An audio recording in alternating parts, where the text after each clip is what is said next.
Welcome दोस्तों। 22 जुलाई को Bharat skills portal पर अपलोडेड एम्प्लॉयबिलिटी स्किल्स के फर्स्ट ईयर के नए क्वेश्चन बैंक को हम सॉल्व कर रहे हैं। अब तक की 3 वीडियो में हमने इंग्लिश लिटरेसी को कंप्लीट कर दिया है। आज हम दूसरे मॉड्यूल जिसका नाम है कम्युनिकेशन स्किल्स, उनके सवालों को सॉल्व करेंगे क्योंकि कोर्स ज़्यादा है और टाइम कम है, तो ये वीडियो थोड़ी लंबी होने वाली है। उसके लिए मैं माफ़ी चाहूँगा पहले ही, लेकिन मजबूरी है, हम ज़्यादा वेट नहीं कर सकते। तो चलिए सर शुरू करते हैं आज के इस क्वेश्चन बैंक को सॉल्व करना। इससे पहले कि हम इस क्वेश्चन बैंक को सॉल्व करना शुरू करें, आपको कुछ बातों का ध्यान रखना है।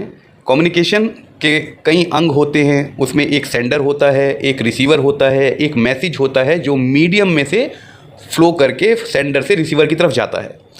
सेंडर उसको एनकोड करेगा, मतलब किसी कोड भाषा में उसको तब्दील करेगा संदेश को, जिसको डिकोड करना पड़ेगा रिसीवर को। इसलिए ज़रूरी है कि सेंडर और रिसीवर दोनों उस कोड भाषा को जानते हों, चाहे वो हिंदी हो, इंग्लिश हो या वो इशारों की कोई भाषा हो। इसके अलावा कम्युनिकेशन हमारी फॉर्मल होती है, ऑफिसेज में, स्कूल्स में, कॉलेजेस में, संस्थान में और अपने कार्यस्थलों पर हमेशा फॉर्मल रहेगी, जिसमें नियम, कायदे, कानून, तमीज़, ये सारी बातों का हम ध्यान रखेंगे। इनफॉर्मल कम्युनिकेशन हो सकती है, जिसको अनौपचारिक कहते हैं, वो हम अपने घरों में और अपने दोस्तों के साथ उस तरीके से हम कम्युनिकेट करते हैं। इसके अलावा कम्युनिकेशन वर्बल हो सकती है, जिसमें हम किसी भाषा का शब्दों का इस्तेमाल करते हैं, लिखकर, बोलकर, और प्राप्त करने वाला सुनकर और पढ़कर उसको समझता है। और नॉन वर्बल कम्युनिकेशंस होती हैं, जिसमें हम किसी भाषा का या शब्द का प्रयोग ना करके अपनी body language, facial expressions, gestures और वॉइस की टोन और पिच और वॉल्यूम से हम संदेश का पूरा मतलब समझाते हैं। तो चलिए शुरू करते हैं आज के इस वीडियो को। पहला क्वेश्चन है, Meenu is thanking her friend Rita for helping her before exams, what should Meenu से। इन सवालों को मैंने हिंदी में लिख दिया है क्योंकि ये इंग्लिश लिटरेसी के सवाल नहीं है। 50-50% चांसेस हैं कि आपके पास ये हिंदी में वहाँ पर एग्ज़ाम में लिखे हुए आएँ या नहीं भी आ सकते हैं। अब इंग्लिश लिटरेसी की वीडियो को करने के बाद इतनी इंग्लिश तो समझना जानते ही हैं। पहला क्वेश्चन है, मीनू ने अपनी सहेली रीटा को थैंक्स करना है एग्ज़ाम से पहले क्योंकि उसने उसकी मदद करी है शायद पढ़ाई में। तो मीनू को क्या कहना चाहिए, उसको धन्यवाद कहते हुए क्या कहना चाहिए? पहला ऑप्शन है, Rita I am so sorry, Rita मुझे माफ़ कर दो, मैं बहुत माफ़ी चाहती हूँ। ये तो नहीं कहेगी। Rita I will see you later, Rita मैं आपसे बाद में मिलती हूँ, ये भी कोई धन्यवाद करने का तरीका नहीं है ना। Rita thank you for all your help, तुमने जो भी मेरी मदद करी है उस सब के लिए बहुत बहुत धन्यवाद। ये आंसर सही है। रीटा थैंक्स ये कह सकती है, लेकिन ये थोड़ा इनफॉर्मल नहीं हो गया, रूड नहीं हो गया? मतलब ऐसा लग रहा है जैसे हमने कोई एहसान सा उतार दिया हो। अरे किसी ने मदद करी है तो उसको बहुत कायदे से, शिष्टाचार को और आदर्श व्यवहार को पकड़ के चलना। कम्युनिकेशन स्किल्स के सारे क्वेश्चन सही हो जाएंगे। Question number 2, what is communication, संचार क्या है? अब ये सवाल थोड़ा सा टेढ़ा है क्योंकि बहुत सारे बच्चे मुझे कहते हैं एनकोडिंग ज़्यादा बड़ी होती है डिकोडिंग से, और साहब डिकोडिंग जो है उसमें कम काम होता है, एनकोडिंग में ज़्यादा काम होता है, इसलिए ग्रेटर वाला साइन लग रहा है। दोस्तों, पूरे संचार कौशल में कोई भी एलिमेंट छोटा बड़ा नहीं होता है। आपने एक भी एलिमेंट बीच में से हटा दिया तो संचार नहीं हुआ। सवाल पढ़ो क्या है, वो पूछ रहे हैं कम्युनिकेशन क्या है। कम्युनिकेशन एनकोडिंग, डिकोडिंग, इसको हम कम्युनिकेशन कह सकते हैं क्योंकि कम्युनिकेशन में किसी संदेश को एनकोड करना पड़ेगा सेंडर के द्वारा, भेजने वाले के द्वारा, और डिकोड करना पड़ेगा प्राप्त करने के द्वारा। क्योंकि जो ऐसा समझ रहे हैं कि एनकोडिंग बड़ा होता है और डिकोडिंग छोटा होता है, तो वो क्या कहना चाह रहे हैं कि सेंडर बड़ा होता है और रिसीवर छोटा होता है। दूसरा ऑप्शन कैसे एक्सप्लेन करेंगे, या तीसरा ऑप्शन कैसे एक्सप्लेन करेंगे? सेंड और रिसीव्ड, सेंड और रिसीव्ड कम्युनिकेशन नहीं होता। ये तो बाइंग और सेलिंग भी हो सकता है, मतलब कोई सामान भेजना और प्राप्त करना भी हो सकता है, वो कम्युनिकेशन नहीं होता, वो हो सकता है बिजनेस हो। ओके, सो ये सेकंड ऑप्शन सही नहीं है। कम्युनिकेशन को हम सेंड और रिसीव्ड नहीं कहते हैं। रिसीवर और सेंडर, रिसीवर और सेंडर व्यक्ति हैं, कम्युनिकेशन नहीं है। कम्युनिकेशन एक्चुअली वही है कि संदेश को एनकोड करा और उसको रिसीवर ने डिकोड करा। ये अलग बात है कि इस एनकोडिंग और डिकोडिंग में रिसीवर भी चाहिए, मीडिया भी चाहिए और सेंडर भी चाहिए, वो अलग बात है। लेकिन कम्युनिकेशन एक्चुअली संदेश का होता है, किसी मैसेज का होता है, और मैसेज कोई प्रोडक्ट नहीं है जिसको आपने सेंड कर दिया और रिसीव कर दिया। डिकोडिंग और एनकोडिंग, अब मामला फंस गया कि अगर डिकोडिंग और एनकोडिंग दोनों तरफ लिखा हुआ है तो बड़ा और छोटे का मामला नहीं है। पहले एनकोडिंग होगी और बाद में डिकोडिंग होगी। ये निशान ग्रेटर 2 का अगर आप इसको कई बार लगा दो तो ये फ्लो बताता है। पहले एनकोडिंग होगी, उसके बाद डिकोडिंग होगी। छोटा और बड़ा नहीं, ग्रेटर और लेस देन नहीं है ये कम्युनिकेशन को हमें एक्सप्लेन करना है। निम्न 4 विकल्प में से बेस्ट विकल्प चुनना है। तो हमारे पास बेस्ट विकल्प है ऑप्शन ए। एनकोडिंग और डिकोडिंग को हम कम्युनिकेशन कहते हैं। संदेश को एनकोड करा और किसी ने डिकोड कर दिया। अगर डिकोड कर दिया तो संदेश पहुंच गया ना उसके पास। तो ऑप्शन ए सही है। लास्ट ऑप्शन इसलिए गलत है क्योंकि एनकोडिंग पहले की जाती है और डिकोडिंग बाद में की जाती है। Question number 3, the teacher said right the topic of the experiment on the top right corner of the page, this is dash. शिक्षक ने कहा प्रयोग का विषय पृष्ठ के ऊपरी दाएं कोने पर लिखें। ये क्या है? पहला ऑप्शन है अ क्लियरली कम्युनिकेटेड इंस्ट्रक्शन। बिल्कुल स्पष्ट इंस्ट्रक्शन है टीचर के कि आपको टॉपिक का नाम या एक्सपेरिमेंट का नाम पेज के ऊपर वाले राइट कॉर्नर पे लिखना है। अब कुछ शक नहीं रहा ना मुझे क्या लिखना है और कहाँ लिखना है, तो ऑप्शन ए बिल्कुल सही है। सेकंड ऑप्शन है अ फ्रेंडली रिक्वेस्ट। क्या ये टीचर ने कोई मतलब ऐसे रिक्वेस्ट करी है हमसे कि प्लीज़ ऐसा लिख दो? नहीं, उन्होंने कहा है वहाँ लिखना है। तो बी ऑप्शन गलत हुआ। नॉट क्लियर टू अंडरस्टैंड, नहीं समझ नहीं आ रहा टीचर ने क्या कहा, ये भी ऑप्शन गलत है क्योंकि टीचर ने जो कहा है बिल्कुल स्पष्ट समझ में आ रहा है, इसमें कोई शक नहीं रहा है। एन अपॉलॉजी टू फ्रेंड, आखिरी ऑप्शन भी गलत है क्योंकि हम किसी अपने दोस्त से क्षमा नहीं मांग रहे हैं। एक टीचर है जो अपने स्टूडेंट्स को बिल्कुल क्लियर इंस्ट्रक्शन दे रही है कि आपको एक्सपेरिमेंट का नाम पेज के टॉप राइट कॉर्नर पे लिखना है। Question number 4, Ankit made a mistake and Riya wants to point it out to him. Riya should say, Ankit ने कोई गलती करी है और शायद अंकित को पता नहीं है और उसकी फ्रेंड रिया उसको पॉइंट आउट करना चाह रही है, तो रिया को क्या कहना चाहिए? चलो देखते हैं। पहला ऑप्शन है आई एम सॉरी। रिया को ये कहना चाहिए आई एम सॉरी, क्यों? गलती तो अंकित ने की है, तो पहला ऑप्शन गलत है। दूसरा ऑप्शन है you are a bad person. Riya कहे तुम बहुत गंदे इंसान हो। भाई गलती किसी से भी हो सकती है, हम ऐसे बात नहीं करते हैं गलती होने पर किसी से। सो बी ऑप्शन भी गलत है। तीसरा ऑप्शन है I need to talk to you about something. मुझे तुमसे कुछ बात करनी है किसी बारे में। ऐसे ही बात शुरू की जाएगी, ये सही है, ये सही तरीका है ताकि उसको डर ना लगे और वो बात करने के लिए तैयार हो। हम गलतियां बताएंगे ज़रूर लेकिन डराएंगे नहीं। ओके, तो लास्ट ऑप्शन है कैन वी ईट समथिंग। गलती बता रहे हैं या पार्टी कर रहे हैं कि चलो पहले कुछ खा लेते हैं, ऐसा भी नहीं है। लेकिन एक गंभीर विषय को शुरू करने से पहले जिसमें मेरी असहमति है, तो हमारा तरीका क्या होना चाहिए? I need to talk to you about something. मुझे तुमसे किसी बारे में बात करनी है, मतलब कोई सीरियस टॉपिक शुरू होने वाला है। उसके बाद हम अंकित को बताएंगे या रिया अंकित को बताएगी कि ये बात तुमने गलत कर दी है, आगे से मत करना, इसका ध्यान रखो। ओके, नेक्स्ट टॉपिक है कंपोनेंट्स ऑफ कम्युनिकेशन। वही कंपोनेंट्स मतलब उसमें सेंडर होगा, रिसीवर होगा, मैसेज होगा, एनकोडिंग, डिकोडिंग, फीडबैक, ठीक है, ये सारी चीज़ें। पहला क्वेश्चन है 5th, when a communicator uses harsh words to point out errors it will. जब कोई कम्युनिकेटर बहुत रूड यानी कि थोड़े सख्त लहजे में गलतियों को बताता है, इट विल, उससे क्या होगा? Be well received. अगर डांट के बताओगे और थोड़ा सख्त लहजे में बताओगे तो सामने वाला समझ जाएगा, दोबारा गलतियां नहीं करेगा। लग तो रहा है ये आंसर सही होगा लेकिन ये तरीके नहीं है। मैं फिर बता रहा हूँ, अपने आदर्श को, शिष्टाचार को पकड़ के चलना बच्चों। ये ऑप्शन गलत है बिल्कुल। सॉल्व द इशू, अगर सख्त लहजे में बता दिया तो बस ये समझो कि समाधान हो गया, अब कोई दिक्कत नहीं है, ये भी गलत है।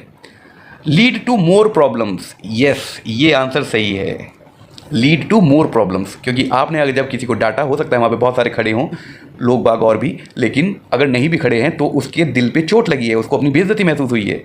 तो आपके हम टीम में काम करते हैं ना व्यवसाय में, तो वो एक द्वेष पालेगा आपके लिए, खिंचाव महसूस करेगा, तो टीम कहाँ रही फिर? तो और प्रॉब्लम शुरू होंगी। इसलिए अगर किसी की गलतियों को बताना भी है तो वही तरीका अच्छा है जो पिछले क्वेश्चन में हमने कहा, I need to talk to you about something, और उसके बाद उसको आराम से समझाएं कि ये गलती है और इससे ये नुकसान हो सकते हैं, भविष्य में इनका ध्यान रखो। यही तरीका सही है। Question number 6, how to recognise effective communication. प्रभावी संचार को कैसे पहचानें, देख लेते हैं। एक्सप्रेशंस, यस, जो सेंडर है उसके एक्सप्रेशन, चेहरे के हाव भाव, वो संचार को प्रभावी बनाते हैं, बहुत बड़ा योगदान देते हैं उसकी पर्सनैलिटी और उसके चेहरे के एक्सप्रेशंस। आप बहुत सीरियस टॉपिक को बिल्कुल फ्लैट फेस से नहीं दे सकते, आपको चेहरे के हाव भाव लेकर आने पड़ते हैं, तभी वो संचार प्रभावी होता है। दूसरा है टोन ऑफ वॉइस, यस, आपको अपनी जो ध्वनि है, जो आवाज़ है, उसकी टोन को साधना पड़ेगा। अगर आप कोई लाइट कम्युनिकेशन कर रहे हैं, कोई लाइट मैसेज दे रहे हैं, हल्का फुल्का हंसी मजाक का, तो आपकी टोन डिफरेंट होनी चाहिए। अगर कोई सीरियस मैसेज दे रहे हैं तो आपकी टोन डिफरेंट होनी चाहिए, तो आपका संचार प्रभावी होता है उससे। बॉडी लैंग्वेज, यस, ओपन रहो। सीधे खड़े होकर कोई कितना भी अच्छा संचार कर रहा हो, कितने भी अच्छे शब्दों का प्रयोग कर रहा हो, लेकिन अगर फ्लैट बोलेंगे, सीधे खड़े होकर बोलेंगे, तो संचार प्रभावी नहीं हो पाता है। और यार आखिर में लिखा है ऑल ऑफ द अबव, फिर भी कहलवा रहे हो। Answer all of the above है, तीनों सही हैं, ऊपर के सारे सही हैं। 7th क्वेश्चन है, an angry persons body language will be. अगर कोई व्यक्ति गुस्से में है तो उसके शारीरिक जो भाषा है वो कैसी होगी? देखते हैं। काम, काम मतलब शांत। अरे गुस्से में कौन शांत हो पाता है यार, ये आंसर गलत है। फ्रेंडली मतलब दोस्ताना, याराना वाला। गुस्सा आ रहा है तो वो दोस्ती वाले हाव भाव तो नहीं रखेगा अपनी बॉडी लैंग्वेज में। उसके मुख के तने हुए होंगे, उसके हाथ जो हैं वो गुस्से में कांप रहे होंगे, ऐसा। 3rd ऑप्शन है एग्रेसिव। एग्रेसिव मतलब उसको उत्तेजना हो रही होगी, मतलब उसको गुस्सा आ रहा होगा तो उसकी बॉडी रिएक्ट कर रही होगी। सो एग्रेसिव, उसके मुठ्ठियाँ बंद हो रही होंगी, आंखें तनी हुई होंगी, भौहें तनी हुई होंगी, गुस्सा आ रहा है तो आपको पता चल जाता है। रिलैक्स्ड एंड सूदिंग, आखिरी ऑप्शन भी गलत है कि वो बिल्कुल शांत होगा और बिल्कुल काम होगा, ये नहीं है answer. Question number 8, one way of improving your communication skills is. एक तरीका है आपकी कम्युनिकेशन स्किल को सुधारने का, वो क्या है? प्रैक्टिसिंग अलोन, अकेले में जाओ और प्रैक्टिस करो, मैं बोलने की प्रैक्टिस करो। ये गलत नहीं है, ये गलत नहीं है दोस्त, लेकिन इससे बेहतर हमें ऑप्शन शायद मिल जाए, देखते हैं। Practising with friends and getting feedback, yes, ये आंसर उससे पहले वाले से बेहतर है। अगला ऑप्शन है रिजेक्टिंग एनी फीडबैक गिवन। कोई भी आपको सलाह दे रहा है कि यहाँ पर ये तुमने अच्छा बोला, यहाँ पे गलत बोला, उसको इग्नोर करो, ये तो छोड़, मुझे पता है ना, अरे मेरे से अच्छा कौन बोलता है। तो सी ऑप्शन गलत हुआ। कीप ऑब्जर्विंग अदर्स, सिर्फ दूसरों को देखते रहने से आपका कम्युनिकेशन नहीं सुधरेगा, आपको एक्चुअली बोलना पड़ेगा, तो 4th ऑप्शन भी गलत हुआ। अब आते हैं इसके सही आंसर पे। Practising with friends and getting feedback, अपने दोस्तों के साथ अपने कम्युनिकेशन स्किल्स को सुधारें, जैसे बीच में थोड़ा थोड़ा इंग्लिश के शब्दों को प्रयोग करें और उनके फीडबैक लें। उनको कैसा लग रहा है, क्या आर्टिफिशियल लग रहा है या नेचुरली आपके मुंह से आ रही है, उनको अच्छा लग रहा है आपका सुनना या अभी थोड़ा और इंप्रूवमेंट की गुंजाइश है। ये तरीका है अपनी कम्युनिकेशन को सुधारने का। तो अपने दोस्तों के साथ एक ऐसा, देखो दोस्तों, हमारे पास माहौल नहीं है इंग्लिश बोलने का। अगर आप लोग इंग्लैंड में पैदा हुए होते तो यकीन मानना स्कूल में जाने से पहले आप इंग्लिश बोलना सीख गए होते, जैसे यहाँ पर हिंदी बोलना सीख गए थे आप। अब हमारे पास अगर माहौल नहीं है तो क्या किया जाए? तो माहौल क्रिएट किया जाएगा। एक दोस्तों का अपना समूह बनाएं और कहना यार थोड़ा थोड़ा इंग्लिश बोलना शुरू करते हैं, गलतियाँ ही तो होंगी, आपस में हंसी मजाक हो जाएगी। एक अच्छा माहौल बना के आप अपने दोस्तों के बीच में अपनी कम्युनिकेशन स्किल्स को सुधारने की कोशिश कर सकते हो। हम सबकी ऐसे ही सुधरी है, बताना मत किसी को। चलिए, बी ऑप्शन सही है। नेक्स्ट टॉपिक है practising effective communication. 9th question है, hey I am Saran, I am from Ahmedabad, I am really fond of running and travelling, this is an. कोई कह रहा है अरे मैं सरन हूँ और मैं अहमदाबाद से आया हूँ और मुझे दौड़ने और यात्रा करने का बहुत शौक है, ये कैसा है? ओ भाई, अरे, ओए, अबे, हे, हाय, ये सारे इनफॉर्मल हैं, है ना। हम ये जान चुके हैं, अपनी कई सारी वीडियो में मैंने इस बात को समझा दिया है। तो ये एक इनफॉर्मल इंट्रोडक्शन है अपना। आपने अपना परिचय तो दिया लेकिन बहुत ही इनफॉर्मल तरीके से दे दिया। फॉर्मल तो ये नहीं है, हे, हाय, अरे, अबे, तू, ता, तड़ाक, ये सब फॉर्मल नहीं होता है। तो ए ऑप्शन गलत है। बोथ ऑफ द अबव इसलिए नहीं हो सकता क्योंकि ये बात ध्यान रखना, या तो आप फॉर्मल हो या आप इनफॉर्मल हो। ऐसा नहीं हो सकता कि हम फॉर्मल भी कह सकते हैं उसको, इनफॉर्मल भी कह सकते हैं, ऐसा नहीं होता है। या तो आपका व्यवहार फॉर्मल है यानी कि औपचारिक है, और या फिर अनौपचारिक है। किसी एक वक्त की बात कर रहा हूँ। ऐसा तो हो सकता है कि 1 घंटे में पहले आप औपचारिक हुए और बाद में आप अनौपचारिक हो गए, दोस्ती हो गई बातचीत करते हुए। पहले वो अनजान लोग थे, फिर बाद में दोस्ती हो गई और अनौपचारिक बातें करने लगे। लेकिन या तो आप औपचारिक बातें ही कर रहे हैं या आप अनौपचारिक बातें ही कर रहे हैं। चलो समझाता हूँ। किसी दिन पापा आपके घर आए, पिताजी घर पे आए आपके, तो आप उनसे कहना, पिताजी आज तो बहुत देर लगा दिया तूने। क्योंकि पिताजी बोल दिया तो फॉर्मल हो गया ना। ऐसा नहीं हो सकता कि हम फॉर्मल भी हो जाएं और उसी लाइन में हम इनफॉर्मल भी हो जाएं, ऐसा नहीं होता है, राइट। तो इसका आंसर बी सही है। Question number 10, details of place of study, branch and specialisation should be communicated during. हमारी कहाँ से हमने पढ़ाई की है, किस ट्रेड में हमने पढ़ाई की है और हमारा स्पेशलाइजेशन क्या है, तो ये सब कहाँ डिस्कस होता है, ये बातें कहाँ होती हैं, देख लेते हैं। इंटरव्यू के दौरान, यस, आंसर सही है। फ्रेंडली चैट, जब हम यारों में बैठ के बात कर रहे होते हैं तो ये बात करते हो क्या आप लोग कि मैंने कहाँ से पढ़ाई करी है और मैं किस ट्रेड का हूँ, मैकेनिकल हूँ या इलेक्ट्रिकल हूँ, और मैकेनिकल का हूँ तो मेरी स्पेशलाइजेशन क्या है, टर्नर है, मशीनिस्ट है या फिटर है। इस तरह की बातें तो हम इंटरव्यू में करते हैं। थर्ड ऑप्शन है ग्रुप डिस्कशन। ग्रुप डिस्कशन पे किसी एक मुद्दे पर चर्चा होती है, परिचय नहीं दिया जाता ग्रुप डिस्कशन में, और अगर दिया जाता है शुरुआत में दिया जाता है, वो भी सिर्फ अपना नाम दिया जाता है। इस तरीके की डिटेल बातें कि मैंने कहाँ से स्टडी करी है, मेरे इंस्टीट्यूट का नाम क्या है, ये सब चीज़ें ग्रुप डिस्कशन में नहीं होती हैं। और लास्ट है डिबेट। हम जब बहस करते हैं तो ये बातें नहीं बताते हैं, तो ये पता है मैं कहाँ से पढ़ा हुआ हूँ इसलिए मेरे से बकवास मत कर, ऐसी बातें हम डिबेट में कहाँ करते हैं यार। Question 11, when you give a speech it is always better to, जब आप भाषण दे रहे हों तो हमेशा अच्छा रहता है कि हमें आंसर ढूंढना है। देखते हैं क्या। स्टैंड फिक्स्ड, बिल्कुल ऐसे खंबे की तरह खड़े हो जाओ ना ना ना, ऐसे मत करना, बोर हो जाएंगी जनता। खंबे की तरह कहीं राष्ट्रगान थोड़े गा रहे हैं, तो स्टैंड फिक्स तो नहीं हो सकता। नेक्स्ट ऑप्शन है स्टैंड स्लाउचिंग एंड बेंट, मतलब थोड़ा झुके हुए और थोड़ा तिरछे से खड़े होके भाषण दो। ये भी बहुत कैजुअल होगा, मतलब हमें अपनी ऑडियंस को ना तो सीधा खड़े होकर बात करना है और ना झुक के लापरवाही से बात करना है, दोनों ऑप्शन गलत लग रहे हैं। तीसरा ऑप्शन है walk fast from place to place, पूरे जो आपका मंच है उस पर जल्दी जल्दी इधर उधर चल चल के बात करो, वो भी सही नहीं है।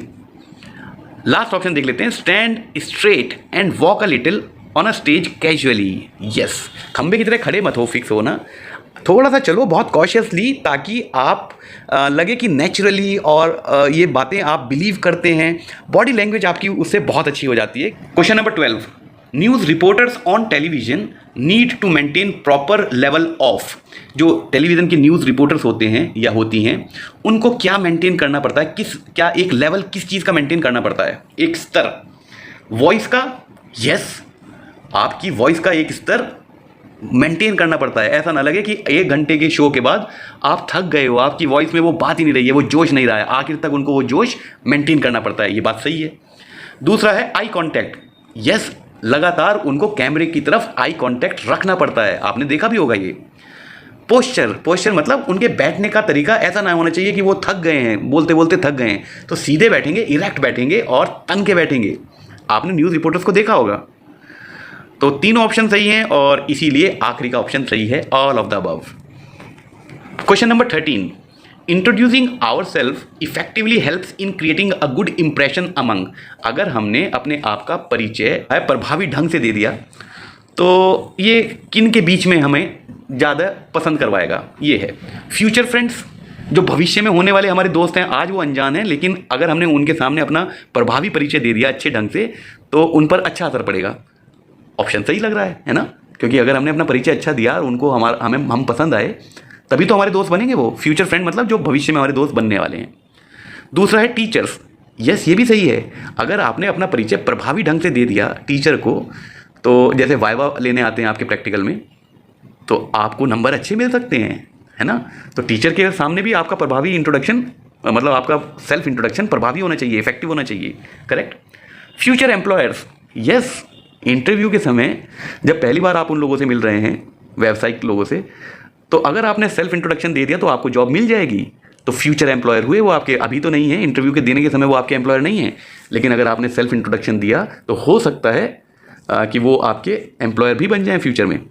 तो सारी ऑप्शन सही हैं और इसीलिए नीचे ऑल ऑफ द अबव दे रखा है, ठीक है ना। नेक्स्ट टॉपिक है mastering effective communication. Effective communication के हमें मास्टर कैसे बनने हैं, चलिए देखते हैं। If someone is open minded and willing to change their views based on the valid opinion of others they are. अगर कुछ लोग बहुत ओपन माइंडेड हैं, मतलब ब्रॉड माइंडेड हैं, हर तरह की बातों को सुनने का उनमें मादा है, राइट। ऐसा नहीं है कि वो प्रेजुडिस से, पूर्वाग्रह से आए हैं कि ये बात होगी तो मुझे अच्छी लगेगी, ये बात होगी तो ये दुश्मन है, ऐसा नहीं। ओपन माइंड उसको कहते हैं जो हर तरीके की चर्चा, हर विषय पे चर्चा और हर तरीके के तर्कों को सुनने के लिए भी तैयार हैं, राइट। तो अगर ऐसा कोई ओपन माइंडेड है जो अपने ख्यालों को, अपनी मान्यताओं को, अपने सोच को, नज़रिए को किसी अच्छी ओपिनियन से चेंज करने के लिए भी तैयार है, तो उसे क्या कहेंगे? They are what? Good communicators. Yes, वो गुड कम्युनिकेटर हैं। गुड कम्युनिकेटर की ही निशानी है कि वो ना सिर्फ अपनी अपनी कहे, दूसरों के पॉइंट को भी समझे, तभी संतुलन बनता है। ऑप्शन ए बिल्कुल सही है। 15th question, when other person is talking a good communicator will always. अगर कोई दूसरा व्यक्ति बात कर रहा है तो एक अच्छा कम्युनिकेटर क्या करेगा, देखते हैं। लिसन केयरफुली, वो उसको ध्यान से सुनेगा। यस, करेक्ट आंसर है ये। बी पेशेंट, थोड़ा धैर्य रखेगा, धैर्य रख के उसकी बात सुनेगा, बीच में काटेगा नहीं उसकी बात, सुनेगा भी और धैर्य से भी सुनेगा, दोनों बातें सही हैं। तीसरा है आस्क टू मैनी क्वेश्चंस, ये गलत है। बहुत सारे सवाल, उसको बात तो पूरी करने दो बेचारे को, धैर्य रखो, ध्यान से सुनो और जब वो अपनी बात खत्म कर ले तब आप अपने सारे सवाल पूछो। तो इसका आंसर डी सही हो जाता है, बोथ ए एंड बी, क्योंकि ए और बी दोनों सही हैं। Question number 16, it is important to always choose words to suit the persons you are talking to because. Okay, question का अर्थ ये है कि जिस व्यक्ति के साथ आप बात कर रहे हैं उसके अनुसार आपको शब्दों का चयन करना चाहिए। ये महत्वपूर्ण है क्योंकि हमें आंसर भी ढूंढना है क्योंकि के बाद क्या बताना है। It shows you are not interested in communicating with them. क्या इससे ये साबित होता है कि हम उस व्यक्ति से बात करने को या उस व्यक्ति से संचार करना हमें पसंद नहीं है? ये बात तो सही नहीं लग रही है ना, क्योंकि हम शब्दों का चुनाव अपने श्रोता के हिसाब से चुन रहे हैं। अगर वो बड़ा है तो फॉर्मल रहेंगे, साथ का दोस्त है तो इनफॉर्मल रहेंगे, इस तरह की कोई बात हो रही है। ठीक है, नेक्स्ट ऑप्शन है you need to show off your word knowledge, ताकि तुम सामने वाले को बता सको कि तुम्हें कितने तरीके के शब्द आते हैं, तुम्हारी वोकेबलरी कितनी बड़ी है और तुम कितनी तरीके से बात कर सकते हो। नहीं दोस्तों, ये भी आंसर गलत है। हम जब बात करते हैं फॉर्मल में तो कोई घमंड, कोई ईगो, कोई टशन, इस नहीं तो हमें सीखने नहीं दी लैंग्वेज बहुत सारी, क्योंकि हम लैंग्वेज को जब देखते हैं कि अगर ये आ गई तो हम तो हीरो बन जाएंगे। इस नियत से नहीं सीखते हैं लैंग्वेज बाबू, हम सीखते हैं इस तरीके से, बड़े आदर के साथ सीखते हैं कि ये मेरी ज़रूरत है और बड़े सम्मान के साथ मैं इसको सीखूंगा। तो ये आंसर भी गलत है। थर्ड ऑप्शन है the other person needs to understand your message, correct. हमें सामने वाला व्यक्ति हमारे संचार को समझेगा तो हम उसके हिसाब से शब्दों का चुनाव करेंगे ना। वो हिंदी समझ रहा है तो हिंदी में बोलूंगा, ठीक है ना, हम समझ गए इस बात को। और लास्ट ऑप्शन है communication is always difficult, communication हमेशा मुश्किल होता है। नहीं, ऐसा ये भी आंसर सही नहीं है, आंसर सी सही है।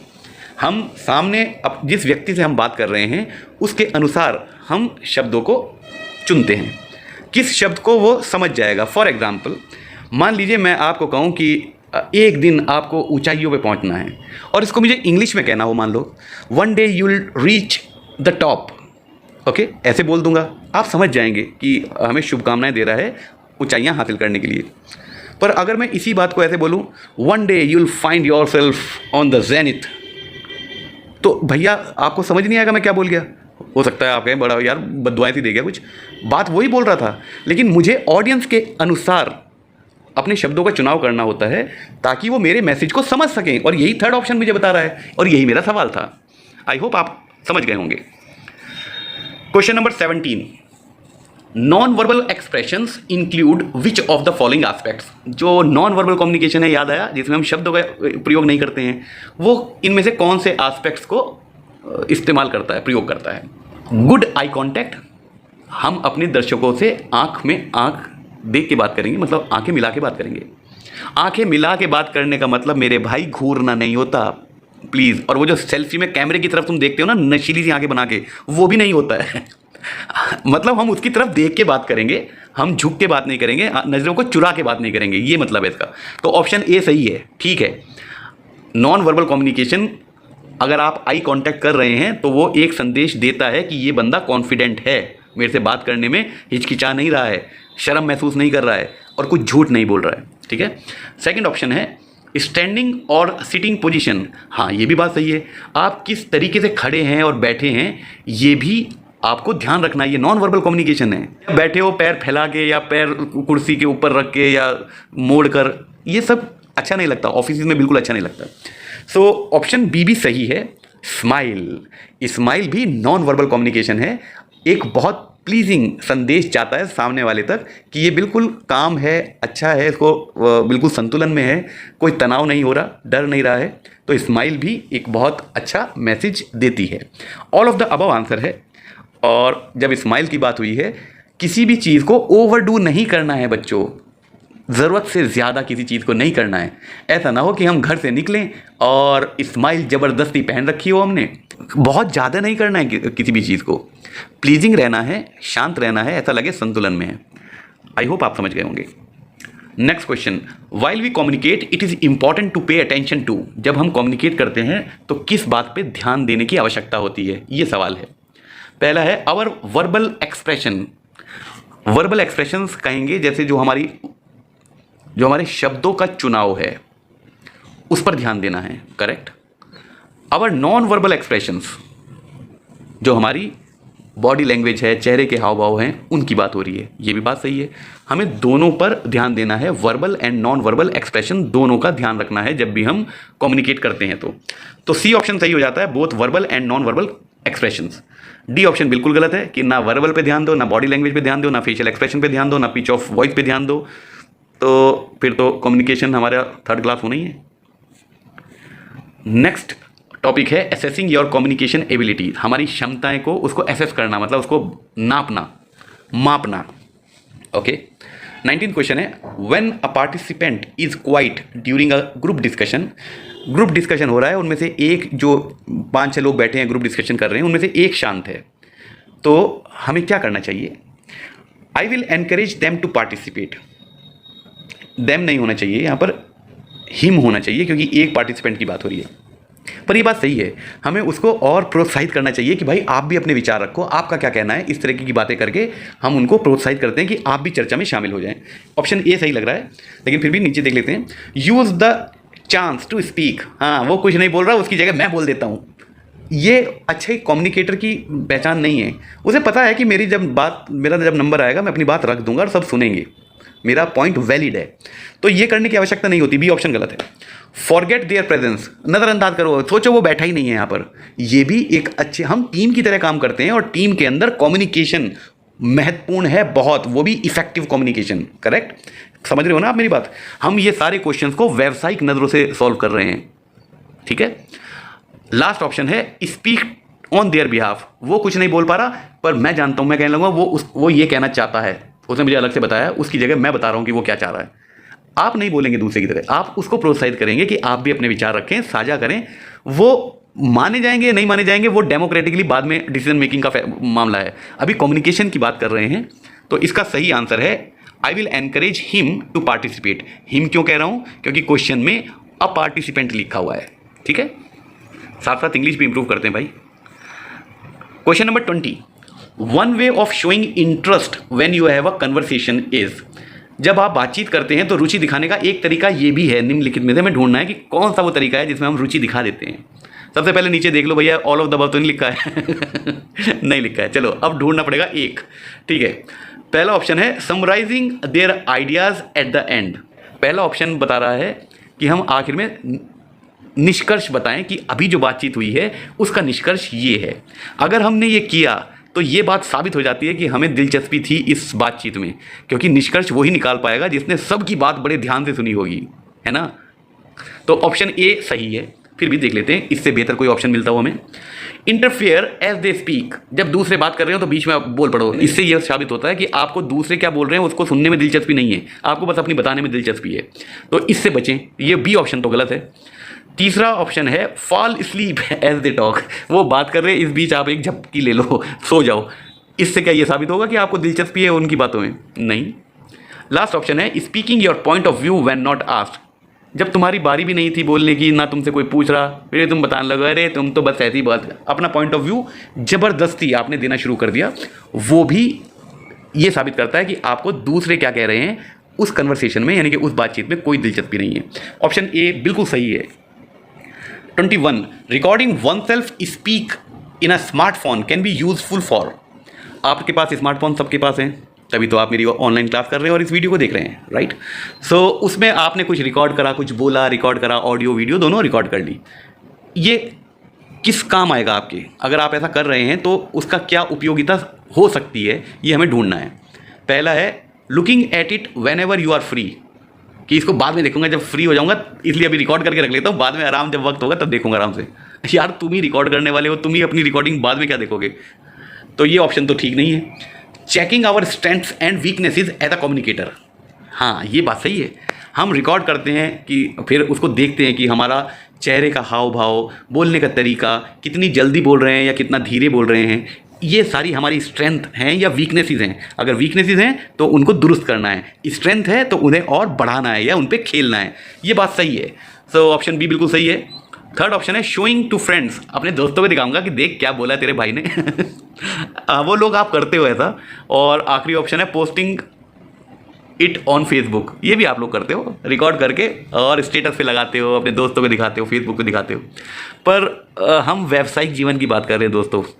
अभी तुम्हारा थोड़ा सा बचपना भी है और वो हमें अच्छा भी लगता है, मैं उसको मना नहीं कर रहा हूँ, खूब किया करो, अच्छे लगते हो वो सब स्टेटस वगैरह लगाते हुए। लेकिन व्यावसायिक जीवन में स्थितियाँ बदल जाएंगी, तो अभी जो मस्ती कर रहे हो उसको करते रहना, उसको मना नहीं कर रहा हूँ, ठीक है। वो question 22, the top communication skills that can help in one's career are. जो कम्युनिकेशन स्किल सबसे महत्वपूर्ण है जो आपके करियर यानी कि आपके व्यावसायिक जीवन में आपको मदद कर सकती है, वो कौन सी है? Listening and confidence. आप अच्छे श्रोता बने और आत्मविश्वास में रहें, ये बात सही है। देखते हैं नॉन वर्बल कम्युनिकेशन, अपनी नॉन वर्बल कम्युनिकेशन को साधो, वरना आपके व्यावसायिक जीवन में लोग बाग उसका गलत मतलब निकालेंगे या कुछ भी मतलब निकालेंगे और वो आपके व्यावसायिक जीवन के तरक्की के लिए अच्छा नहीं होगा।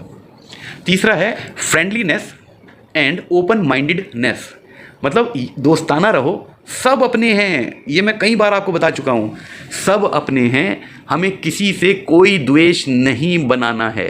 आपके व्यावसायिक जीवन की शुरुआत हो रही है, इस समय आपको शायद सबकी ज़रूरत है, तब आप अपने पैरों पे खड़े हो पाएंगे।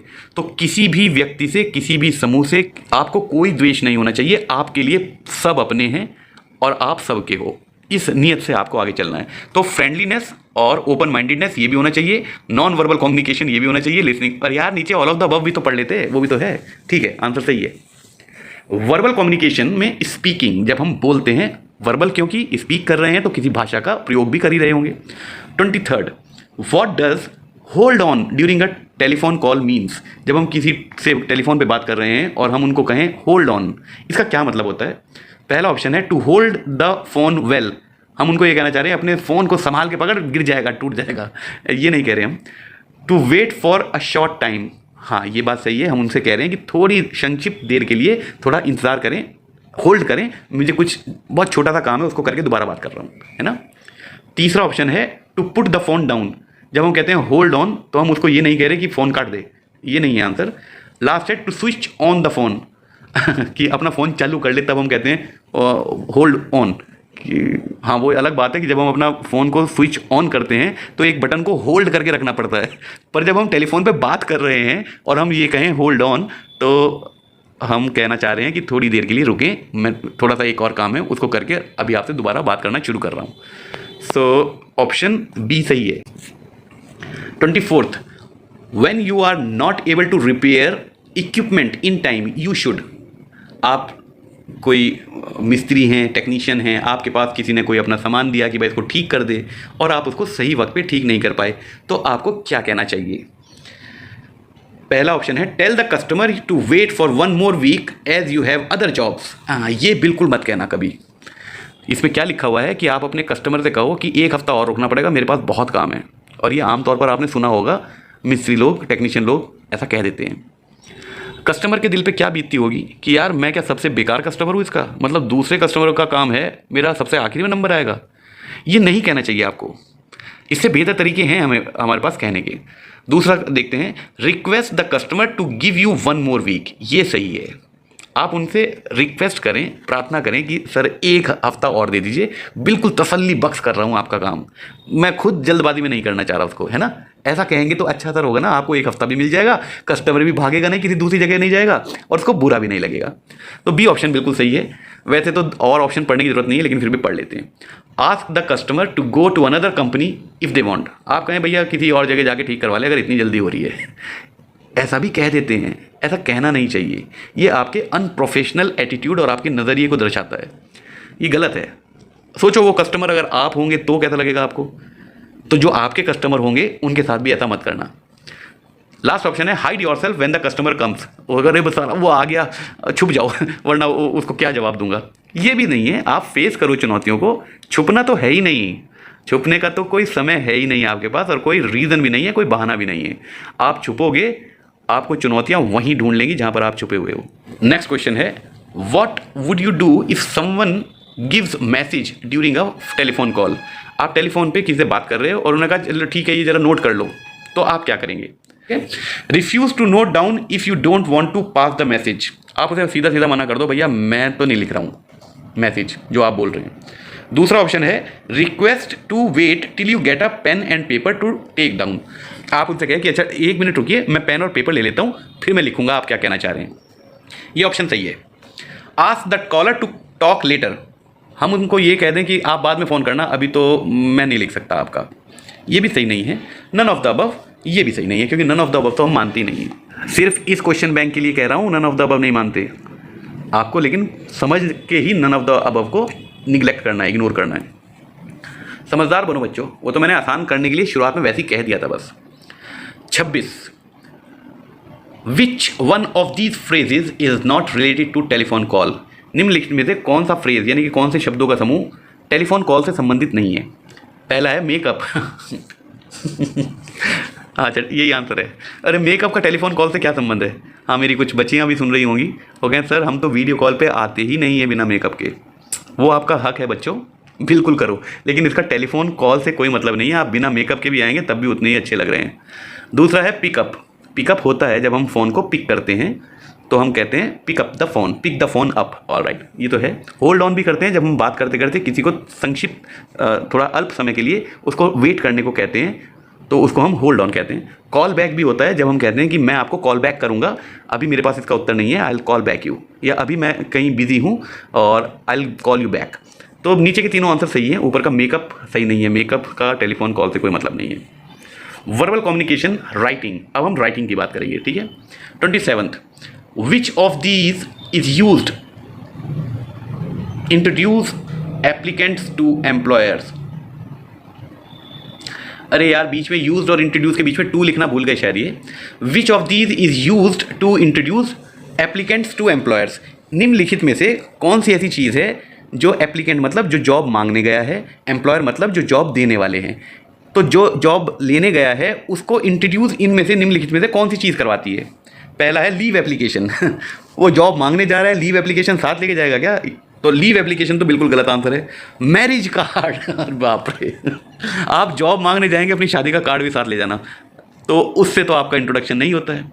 रेज्यूमे करेक्ट आंसर है, रेज्यूमे। स्टूडेंट आईडी भी आप एग्जामिनेशन तक रखो बस, जब आप जॉब लेने जाओगे तो स्टूडेंट आईडी से उनका कोई मतलब नहीं है, वो तो आपका सर्टिफिकेट है ही ना रेज्यूमे के साथ उनके पास, रेज्यूमे है वो, ठीक है। Question 28 what can we write in our resume? हम अपने रेज्यूम में क्या क्या लिख सकते हैं? क्वालिफिकेशंस, यस आपको अपनी क्वालिफिकेशन लिखनी पड़ेगी। आप 10th पास हैं, 12th पास हैं, ITI पास हैं और CTI पास हैं, BA कर रखी है, MA कर रखी है। बस ये मत लिख देना कि BA रेगुलर और ITI एक साथ कर रखी है, फंस जाओगे। समझ में आ गई बात? तो क्वालिफिकेशन यस लिखोगे। दूसरा है स्किल्स, यस स्किल्स लिखना चाहिए हमें, स्किल सेट कि हम कंप्यूटर में जानते हैं, MS वर्ड जानते हैं, MS एक्सेल में भी काम करते हैं और इस सॉफ्टवेयर में भी हम काम करना जानते हैं। आपकी प्रोफेशनल स्किल्स क्या क्या हैं, ठीक है, वो आप लिखते हैं। एक्सपीरियंस, आपने कहाँ कहाँ काम कर रखा है, चाहे आपने 2 महीने की कोई ट्रेनिंग ली है या कोई अप्रेंटिस की है, वो सारा चीज़ आप लिखेंगे रेज्यूमे में। तो नीचे लिखा है ऑल ऑफ द अबव, ये हमें बहुत पसंद है। ऑल ऑफ द अबव मिल जाएगा ना, कसम से एक भी नंबर नहीं कटेगा, सारे question all of the above वाले आ जाएं। ऑल द बेस्ट बच्चों। 29 appropriate body language and neat appearance can help achieve success in interviews as they give confidence। ये खाली ट्रू फॉल्स का है। हमसे पूछा जा रहा है कि बॉडी लैंग्वेज आपकी करेक्ट हो और नीट अपीयरेंस हो, मतलब बाल कटे हुए हों, नहा के जगहे हुए हों, हैं आपके टखनों पे मैल ना लग रहा हो, जुराबे ऊपर तक पहनी हुई हो, नीट नाखून बड़े हुए ना हो, नीट अपीयरेंस होगी, अच्छी बॉडी लैंग्वेज होगी, तो आपका सिलेक्शन होने का ज़्यादा चांसेस हैं इंटरव्यू में, क्योंकि वो आपको आत्मविश्वास देते हैं कि हाँ मैं नहाया हुआ हूँ, आज भी ठीक लग रहा हूँ। तो मेरे साथ भी ऐसा होता है, कोई बात नहीं। तो ये आंसर ट्रू है। जब हम नहा के निकलते हैं तो हमें लगता है कि हम बहुत अच्छे लग रहे हैं। यार हम लड़कों के साथ बड़ी दिक्कत होती है। हाँ मैं बुढ़ा हूँ, मुझे मालूम है। चलो 30th question, looking into the speakers eyes while listening and listeners eyes while speaking shows one is a confident person. अगर आप बोल रहे हैं तो सुनने वाले की आंखों में देखना, और अगर आप सुन रहे हैं तो बोलने वालों की आंखों में देखना यह दर्शाता है कि आप आत्मविश्वास से भरे हुए इंसान हैं। यस, ये करेक्ट है, ट्रू है। 31st question, leave letters written to the instructor and principal are informal letters. जो हम अवकाश का प्रार्थना पत्र लिखते हैं अपने अनुदेशकों को या अपने प्रधानाचार्य को, ये एक इनफॉर्मल अनौपचारिक लेटर है। मतलब ऐसी लिख दिया लापरवाही में, जैसे हम घरों में अपने रिश्तेदारों में लिख रहे हैं कि और मामा जी नमस्ते, बड़े दिनों से आपको देखा नहीं, ऐसी आवेदन में लिख दो कि नमस्कार सर मैं कल नहीं आऊँगा। उसका एक फॉर्मेट होता है, एक तरीका होता है। ऊपर टू द प्रिंसिपल लिखा जाएगा, फिर विषय लिखा जाएगा, फिर रिस्पेक्टेड सर लिखा जाएगा, फिर बॉडी लिखी जाएगी और नीचे आप अपने हस्ताक्षर करेंगे और उसमें लिखेंगे कि कब से कब तक आपको छुट्टी चाहिए। तो ये फॉल्स है, ये इनफॉर्मल नहीं है, बहुत फॉर्मल है। और मैं ये शुरुआत में बता चुका हूँ, इंस्टीट्यूट में, स्कूल्स में, ऑफिस में, अपने व्यवसाय में आपको हमेशा फॉर्मल रहना है। 32, how should one greet people. Greet people मतलब अभिवादन कैसे करना चाहिए किसी को भी, किसी का। देख लेते हैं। विद अ सैड फेस, बहुत मायूस चेहरे के साथ कहो, आइए जनाब। ऐसे करना चाहिए हमें। सामने वाला बेचारा मूड ही खराब हो जाएगा तुमसे मिलने आने का उसका। दूसरा ऑप्शन है विद अ प्लेजेंट स्माइल, एक मधुर सी और एक प्यारी सी मुस्कान लेके आप स्वागत करेंगे, अभिवादन करेंगे। ये बात सही लग रही है। तीसरा ऑप्शन है विद अ एंग्री फेस, आप गुस्से से लाल होकर उनका स्वागत करेंगे, फिर आ गए आप, ये तो गलत है। विद फियर, आप डर के स्वागत करेंगे, अरे आप आ गए, खाना भी खाओगे क्या? हाँ, तो ये गलत है भाई, ऐसे नहीं करना है। आया बेचारा कोई शरीफ आदमी मिलने आपसे। नेक्स्ट क्वेश्चन है पर्सनल हाइजीन इंक्लूड्स, आपका व्यक्तिगत स्वच्छता, उसमें क्या क्या आता है देख लेते हैं। शाइनी टीथ, मतलब आपके दांत एकदम गोरे गोरे चमकदार हों, सफ़ेद रंग के। यस, ये करेक्ट है। क्लीन हेयर, बाल बिल्कुल साफ सुथरे हों, उसमें मिट्टी विट्टी और कीचड़ विचड़ ना लगी हुई हो, ये भी बात सही है। एंड नेल्स, और नेल्स भी क्लीन होने चाहिए। आपके नाखून, आपके बाल क्लीन होने चाहिए और आपके दांत साफ होने चाहिए। जब आप मुस्कुराएं तो अंदर पीले पीले दांत नहीं दिखाई देने चाहिए। गुटखा खाना बंद कर दो। ये आंसर सही है। नेक्स्ट है स्ट्रेन्ड टीथ, वही दाग दगीले टीथ, तो ये आंसर गलत हो गया। और नीचे के तीनों आंसर गलत हो गए। स्ट्रेन्ड मतलब होता है जो थोड़ा पीलापन लिए हों, जिसमें थोड़े दाग से लग रहे हों दांतों में। तो ऑप्शन ए सही है। क्वेश्चन 34, प्लेइंग विद फोन और other objects while listening to someone is, किसी से बात करते हुए अपने फ़ोन से खेलना या किसी और चीज़ से खेलना, ये क्या है? हमें आंसर में देख के बताना है। गुड बिहेवियर, ये बहुत अच्छा व्यवहार है। कोई आपसे बात कर रहा है, आप उसकी तरफ नहीं देख रहे, आप अपने फ़ोन पे खेल रहे हैं, ये अच्छा व्यवहार नहीं है, गुड व्यवहार तो नहीं कह सकते। बैड बिहेवियर, हाँ, ये एक बुरा व्यवहार है। ऐसा अपने मेहमानों के साथ या जो मिलने आए हैं या जो आपसे बात कर रहे हैं उनके साथ ऐसा व्यवहार आपको नहीं करना चाहिए। केयर मतलब किसी का ध्यान रखना। क्या इसको ध्यान रखना कहा जाएगा कि वो बात कर रहा है और हम उसकी तरफ देख नहीं रहे, हम अपना खेल रहे हैं मोबाइल में कैंडी क्रश? वो सही नहीं है। नन ऑफ द अबव तो हमारा आंसर होता ही नहीं है। नॉन वर्बल कम्युनिकेशन का पहला क्वेश्चन है 35th, nodding the head is an important visual sign to show that you are listening. बीच बीच में सिर को सहमति में हिलाना, ये एक महत्वपूर्ण साइन है जिससे सामने वाले को बोलने वाले को पता चलता है कि हम सुन रहे हैं उसकी बात, है ना। उसकी सहमति में सिर को हिलाना, तो ये ट्रू है आंसर। ठीक है, अगर कोई बोल रहा है आपसे और आप उसकी बात सुन रहे हैं तो बीच बीच में हमें एग्रीमेंट में, सहमति में सिर को हाँ की मुद्रा में हिलाना होता है, ये बात सही है। नेक्स्ट क्वेश्चन है unawareness of the difference between good and bad touch leads to unpleasant experiences. Good और बैड टच होते हैं जब कोई हमें बुरी नीयत से छू रहा है या कोई हमें प्यार में छू रहा है, दोनों में फ़र्क होता है और हम पहचान जाते हैं, है ना। तो और इसको मैं विशेषकर इसलिए नहीं बता रहा कि लड़के या लड़कियां या इस उम्र में होगा या नहीं होगा, इसलिए बता रहा हूं क्योंकि हो सकता है आपके सामने कोई छोटा बच्चा परेशान हो रहा हो गुड बैड टच के कारण, तो आपको इन सब चीज़ों की समझ होनी चाहिए, है ना। चलिए बात करते हैं क्वेश्चन की। अच्छे और बुरे स्पर्श के बीच में अंतर की अनभिज्ञता से अप्रिय अनुभव होते हैं, ये ट्रू है। अप्रिय, अगर हमें समझ ही नहीं है कि किसने हमें प्यार से टच किया है और किसने मुझे बुरी नीयत से टच किया है, तो उससे प्रॉब्लम्स बढ़ती हैं, बुरे अनुभव होते हैं, ये बात सही है। 37th, which one of these is an example of bad touch.